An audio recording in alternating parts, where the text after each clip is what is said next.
Refresh.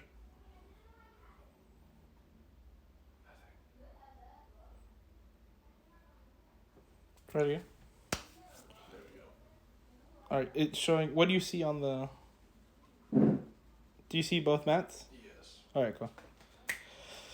Okay, you can take it off. It's fine. Mic check 1. Mic check 2. Konnichiwa, minasan, it's your boy the Otaku Natsu coming in for another episode of The Legacy Lounge. Today's episode we have probably my favorite group of people to play Magic with, and by that I mean the most difficult. I have with me Jose, also known as Jigsaw. You're about to see why. Jose is a pretty tough opponent when it comes to 1v1 Magic, simply because he hits you hard with a lot of control Magic, or it's all at once with the lovely Gruul deck. I'm sure we'll see it at least once today. Of course, our second guest, you've already seen him on the channel. His name is Manny, also known as Zero. He's fantastic. He goes for a little bit more aggro, a lot more ramp. That's kind of his base strategy in all his games. He can be a very brutal player. He likes to use a lot of his own cards to take your cards and use them against you. So, all right, but without any further ado, let's go ahead and get into these 1v1s. I know it sounds a little rushed today. Reality situation is I've been looking really forward to doing this episode. It's probably you're gonna get to see exactly how good our decks are really in the 1v1 setting. A lot of the times, especially on this channel, you'd see our decks in the multiplayer format, much more like a commander thing, and that's the type of Legacy we normally play.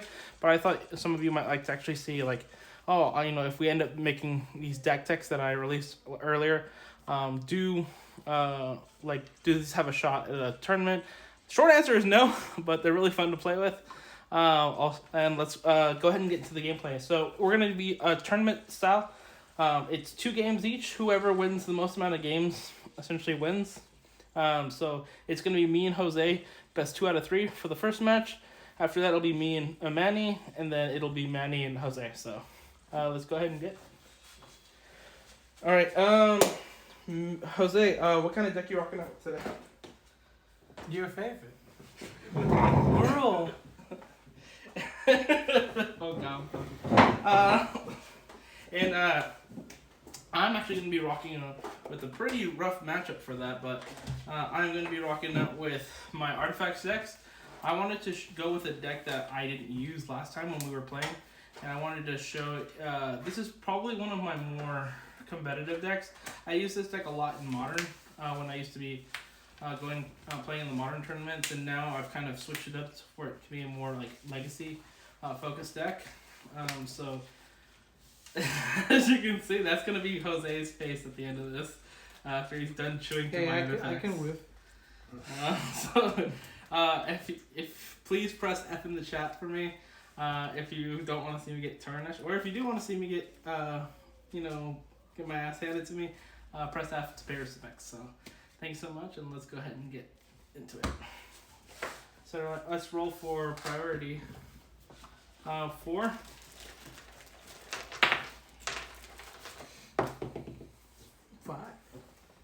Excellent. So my friend, you decide. So I'll go first.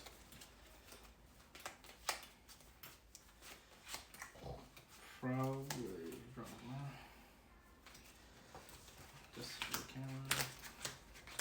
I'm moving. Cards. Jose's taking a mulligan. And this is obviously a house rule.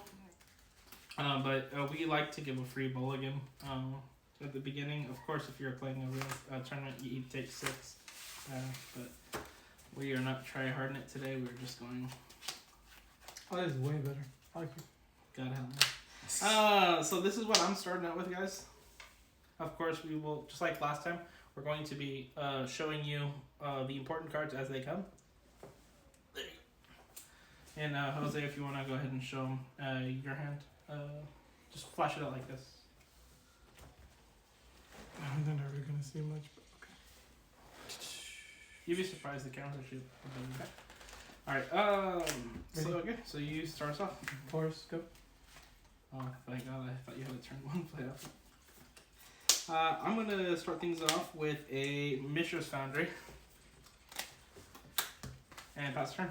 I'll do Mountain, tap 2, Whisper of the Wild, pass. Excellent. Draw. I'll play a Foundry of the Consoles, and I'm going to tap 2 colorless mana to bring out a Steel Overseer. And I'm going to pass the turn. Tap, draw. Oh boy. Okay. I'm so scared. Forest, tap 3, Clothis, God of Destiny. Oh! Go ahead and show the camera. Look at a beautiful card. Go ahead and explain what Clothis does, because it's not really a card that you see too often. So God of Clothis, what it does is indestructible. It's not a creature at the moment, but after my devotion becomes 7 or more, it becomes a creature. At the beginning of my pre-combat, which is main phase 1, I get to exile a card from any graveyard. If it's a land, I get mana in return, and if it's a non-land, I get to do 2 damage to each of my opponents, and I gain 2 life. So there's a little destruction there. Then I'll just pass turn. Yeah, like I mentioned, this his deck can drain people down real quick. Alright, I'm going to play a Mist Vault Bridge. It's an artifact land. It does tap for blue or black, but it comes in tapped.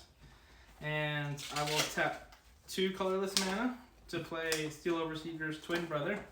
Another Steel Overseer. Alright, I'm going to tap the first Overseer to get it slow. And I'm going to pass the turn. Okay, untap, draw, triggers, nothing happens.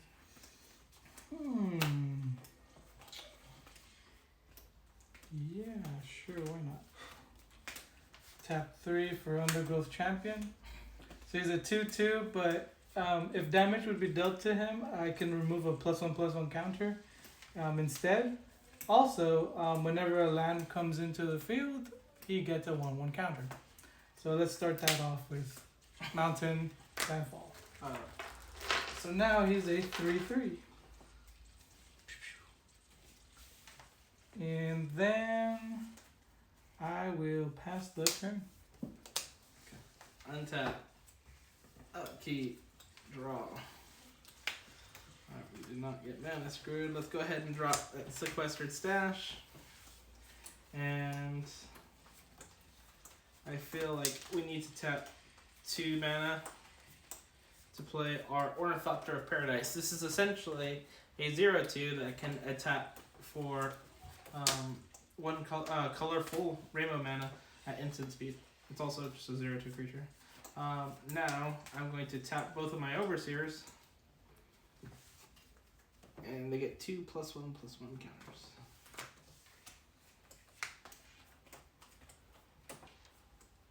Probably swap out for an easier one. There we go.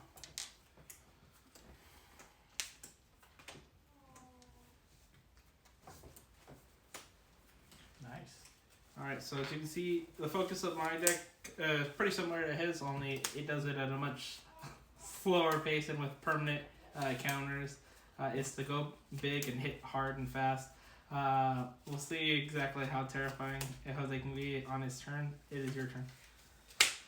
Untap, draw. Ooh. I'll do Cinderglade, comes in untapped because I control 2 or more land. That you do. Landfall trigger, so now this guy's a 4/4. I will tap the Whisper, so I can tap it for 1 mana, but it has the ability Ferocious, which means that if I control a creature with power 4 or greater, it taps for 2 green mana instead. So I'll do tap 2 green mana plus 1 more for Ronus the Indomitable. Oh my god! Which is another god that's indestructible. He has Death Touch, which can kill anything, and he's indestructible. And he also pumps up other creatures and gives them trample to go through. Then what I will do is I will do just that. I will go to combat, and Thomas, I will hit you for 4. Oftentimes, So I'm taking that. the 4 damage, Oh. I'm gonna pay 3 using Rona's ability, pump it up, giving it +2 more power, so that's 6. Alright. I'm down to 14. Any And other moves? I will pass turn. Gotta untap. Keep. Draw. Alright.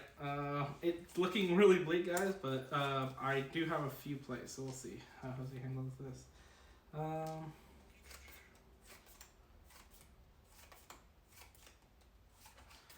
All is dust. Alright. What throne is that? 5/5. It's the indestructible one, right? Yep. The other one is in the deck.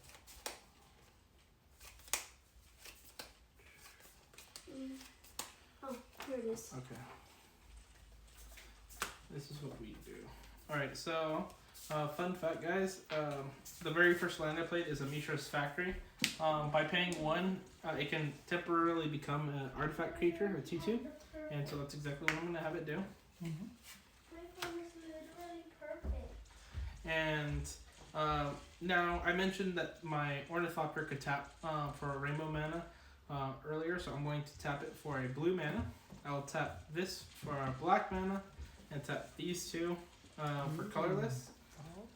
And I'm going to play my buddy Tezzeret the Schemer. And so, I get you. Tezzeret, yeah, he saw right through my plans. Comes in with 5 loyalty